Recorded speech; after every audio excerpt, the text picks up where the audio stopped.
네, 저는 오늘 지금 시장이 굉장히 많이 빠졌죠, 단기간에.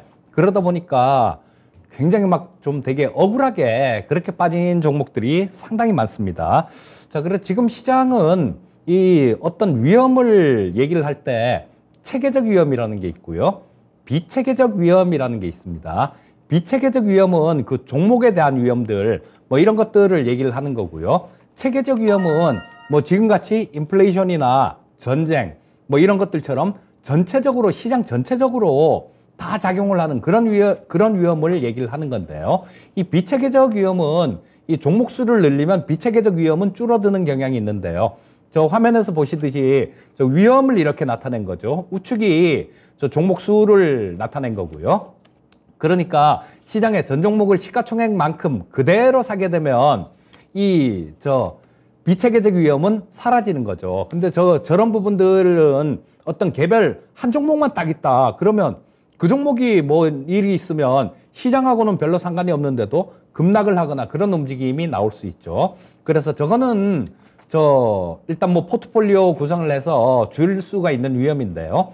비체계적 위험은 줄일 수가 없는 위험입니다. 그래서 여러분들 계좌의 대부분의 종목이 그렇게 두들겨 맞는 거예요. 자, 그래서 이런 부분들은 뭐 그냥 상식적으로 우리 시청자님들이 그냥 알아두시면 좋을 것 같아서 잠깐 좀 말씀을 드렸고요. 자, 그러면 어떤 종목들이 굉장히 억울하게 실적은 되게 좋은데 억울하게 못 움직였을까, 뭐 그런 부분들을 한번 본다라면요. 일단 처음으로 경인양행이라는 종목이 있습니다. 자, 이것도 저때 5월 달에 뭐 한 7,730원 정도까지 갔었네요. 5월 25일 날. 그런데 지금 뭐 오늘 종가가 6,310원이니까 꽤 많이 빠졌죠. 자, 단기간에 꽤 많이 밀린 모습입니다. 근데 시가총액이 요게 뭐 한 3천억이 채 안 됩니다. 지금 2,600억, 2,626억이네요. 2626억이네요.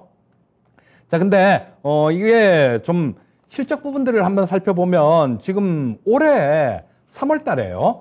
영업이익 기준으로 121억이 흑자가 났습니다. 그럼 이게 흑자가 많이 났다고 하더라도 전년 동기보다 안 좋으면 뭐 이거를 마냥 좋게만 볼 수는 없겠죠. 자, 전년 동기에는 영업이익이 29억밖에 안 됐습니다. 그리고 매출액이 940억 정도밖에 안 됐었고요. 실적 부분 굉장히 좋아진 그런 모습이었어요. 그리고 뭐 2020년도에 영업이익 34억 정도 됐고 작년에 284억 정도 됐는데요. 자, 주가 차트를 한번 보면 계속 옆으로 그냥 뭐 자대고 긋는다라고 주봉인데요. 그렇게 표현하면 될 정도로 계속 옆으로만 이렇게 횡보를 계속하는 모습이죠. 자, 이런 부분들은 주가 자체가 실적 부분들, 이런 부분들을 제대로 반영하지 못하고 있는 소위 얘기해서 저평가되어 있는 그런 종목이다라고 말씀드릴 수 있겠고요. 자, 얼마 전에 사실 이게 전자재료 같은 것들, 이런 것들을 하고요. 염료 같은 것들을 만듭니다. 근데 전자재료 쪽에서는 오, 정말이야? 라고 생각될 정도로 굉장한 것도 만들어요. 3년 정도 전이네요. 그러니까 그때 일본에서 수출 규제를 했었죠. 그 품목 중에 포토레지스트라는 게 그런 소재도 수출 규제를 했었는데요. 이 경인양행에서 포토레지스트를 만듭니다. 그리고 실제로 납품도 하고 있어요. 자, 그만큼 기술력 뭐 이런 것들도 충분히 갖춘 기업이다라고 보시면 될 거고요. 자, 그리고 또 얼마 전에 제가 어제 각국에서 뭐 이렇게 수출 규제한 것들 있죠. 그런 부분들을 좀 보여드렸었는데요. 거기에서 인도는 설탕을 수출을 규제를 한다라는 그런 내용이 있었는데, 자, 설탕의 대용품으로 사용할 수 있는 게 사카린이라는 게 있습니다. 이 사카린은 예전에는 뭐 좀 불법이었어요. 그래서 이병철 회장이 옛날에 삼성 이병철 회장님이 그 사카린 밀수했다가 걸려서 지금 롯데 정밀화학이죠. 그때 당시에 한국비료였는데 그거를 나라에다 국가에다 헌납하고 막 그런 사건도 있었는데 지금 사카린이 뭐 암에도 효과가 있다라는 그런 연구 결과도 있고요. 지금은 식품에다 사용을 해도 되는 그런 품목으로 허가를 받았습니다. 그렇기 때문에 설탕 같은 것들 이런 것들 수출 제한을 하게 되면 그 대안으로 이 경인양행의 자회사 JMC죠. 자, 그쪽에서 만드는 사카린이 부각이 될 수 있다라는 거, 그런 부분들 보시면 좋을 것 같고요. 자, 뭐 차트는 아까 봤고 실적 부분도 봤으니까 다음 종목으로 넘어가도록 하겠습니다. 자, 그 다음 종목은 뭐 이거는 어버브 반도체라는 종목도 있어요. 요거는 뭐 하는 기업이냐면 MCU 칩이라는 게 있습니다. 그게 마이크로 컨트롤러 유닛이라고 어떤 뭐 전자제품이나 뭐 이런 거에서 제어를 하는 그 핵심 두뇌 역할을 하는 칩이 MCU 칩이에요. 그리고 팹리스 업체입니다. 이 팹리스는 공장이 없이 그냥 반도체를 설계만 하는 회사를 팹리스라고 얘기를 하죠. 자, 그래서 뭐 이런 부분들이 거의 주력 상품들이에요. 근데 그 다음에 이 성장 동력으로 볼 수 있는 거는 저전력 반도체가 있습니다. 이거는 지금 연구 개발 중인데요. 자, 이 연구 개발 중인 이 저전력 반도체 같은 경우는 저 화면에 나와 있죠. IoT 쪽 이런 쪽에도 굉장히 많이 들어가고요. 또 한 가지는 그런 부분들도 있습니다. 우리 뭐 배터리 같은 것들 이런 것들 굉장히 많이 앞으로 수요가 늘 텐데요.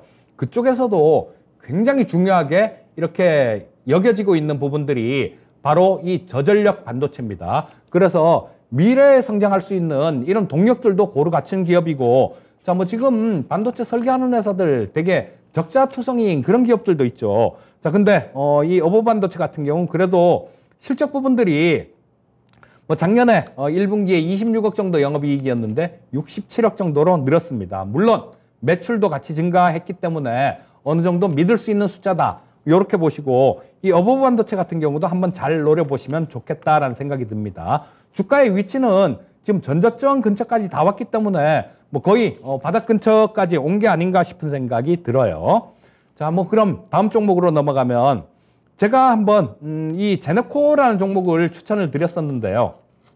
이번에 급락을 하면서 손절가를 이탈했습니다. 자, 근데 이 제네코는 비접촉식 광 케이블하고 위성 탑재체, 그 다음에 위성 기지국, 딱 봐도 위성이죠. 그런 것들을 만드는 기업입니다. 근데 지금 뭐 아까 유튜브에서도 우리 러브수기 님이 뭐 그 위성 관련된 것들 이렇게 물어봐 주셨는데요.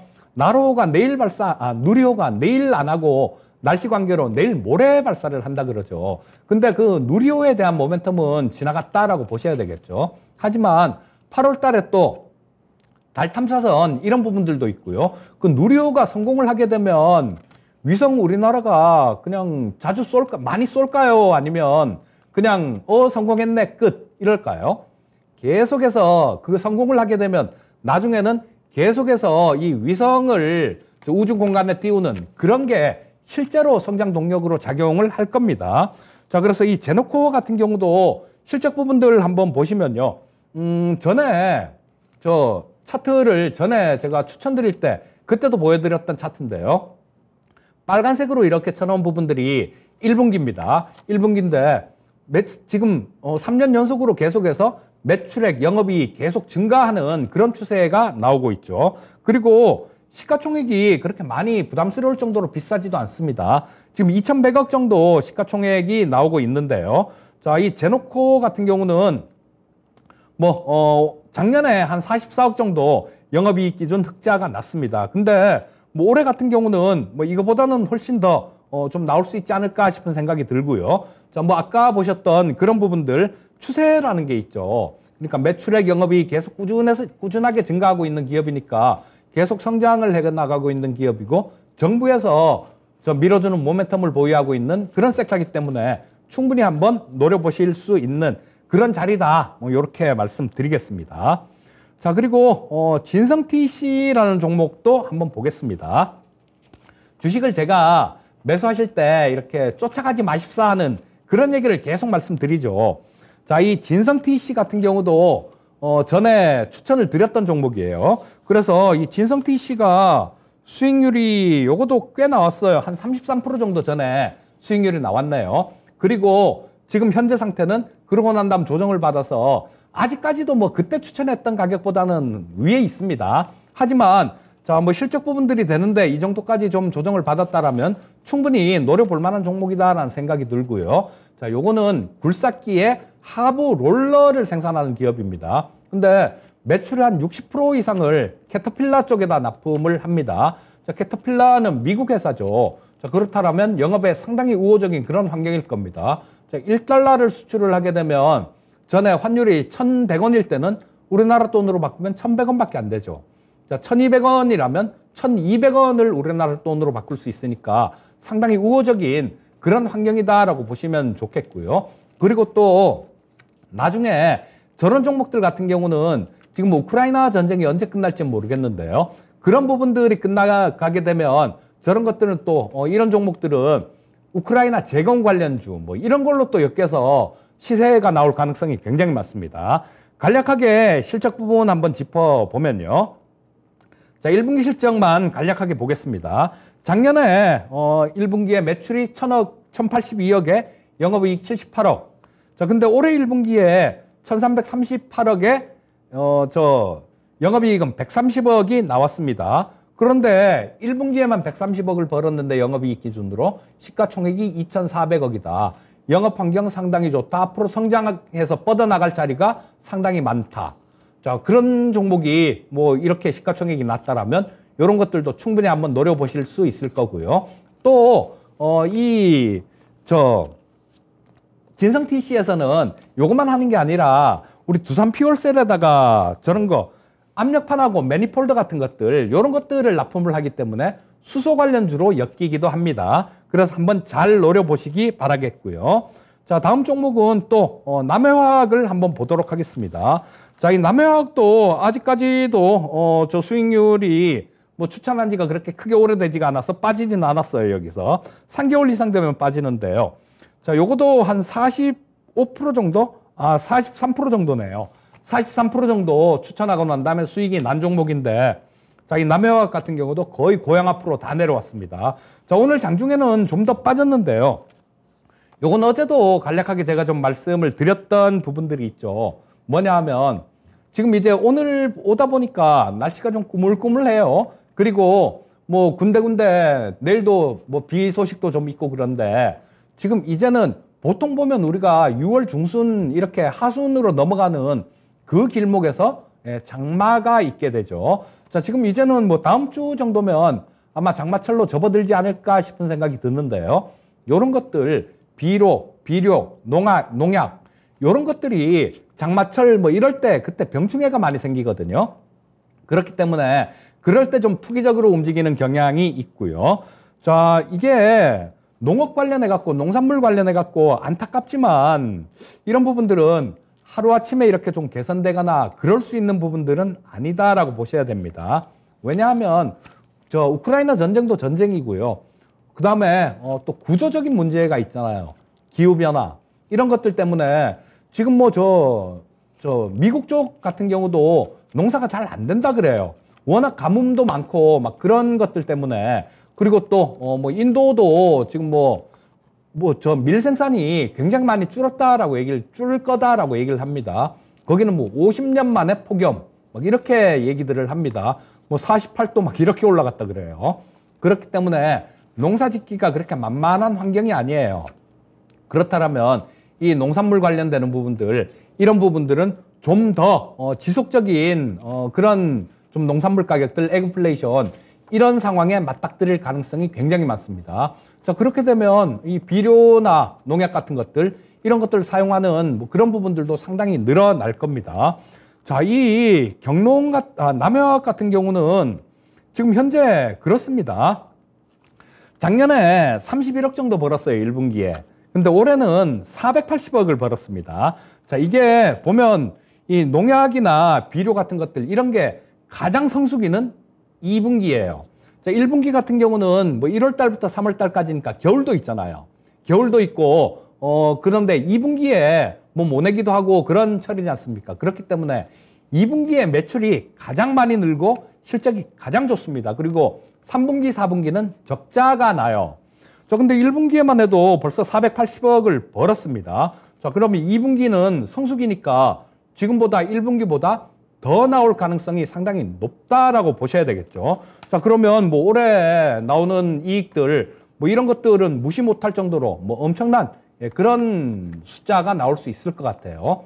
또 지금 ENF 테크놀로지하고 그 합자 회사를 하나 만들었죠. 합자 회사를 하나 만들어서 반도체용 황산 산업에 진출을 합니다. 자, 그렇다면 꼭 비료 만드는 회사뿐이 아니라 다른 쪽도 성장판이 열려 있다라고 보시면 될 거고요. 삼성물산하고 해외 청정수소를 도입하는 그런 업무 협약을 체결을 했기 때문에 수소 관련주로도 관심을 받을 수 있습니다. 자, 일단 뭐 주가 차트를 보면서 마지막으로 좀 말씀을 드리면 오늘 긴 꼬리를 달았습니다. 근데 이걸 한번 상식적으로 그냥 생각을 해봐도 아, 이건 올라가겠구나라는 걸 알 수 있겠죠. 1분기보다 2분기가 실적 부분들이 훨씬 좋을 거다. 자, 그리고 전년하고는 비교도 안 될 정도로 좋다. 자, 그리고 주가 자체는 많이 빠져서 예년의 수준들, 이 정도 수준으로 주가가 떨어졌다. 그렇다면 매수해서 어느 정도 좀 기다리면 수익을 낼 수 있다라는 결론이 나오죠. 자, 그래서 이 종목도 한번 잘 노려보시기 바라겠습니다.